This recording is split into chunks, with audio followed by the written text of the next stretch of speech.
So here we have the Volkswagen Touran on a 60 plate. I'm going to start off by showing you around the outside of the car, and then we'll hop in and run through some controls on the inside. From the outside you can see it's a 5-door car with alloy wheels and tinted windows. We're going to start off inside the boot area of it first of all.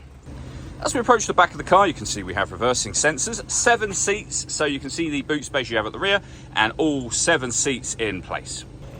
Okay, so we're just going to work our way back around to the front of the car.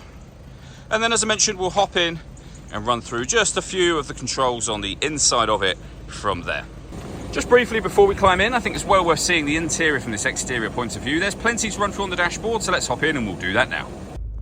Okay, now that we're inside the car, we're going to start with the dials. Over on the left-hand side, first of all, we have the rev counter and the coolant temperature gauge. On the right-hand side, the fuel gauge and speedometer. In the centre, you can see, firstly, the total miles for this vehicle. There's 77,183. We have a trip computer there. You can change the various different bits of information. You can see lots of different menus available, all of which are accessed via the buttons over here. We have our stereo controls, and then into the centre, the stereo itself. So you can see we have the radio, of course, AM and FM radio available. You can listen to music via the CD player or Volkswagen's media input should you wish to. And then the main volume for the stereo is, of course, just here. Above that, we have the air conditioning. You can adjust the temperature, the fan speed, and the direction you'd like the air distributed in. The air conditioning is either on or off via that button just there. You can recirculate the air that's in the car.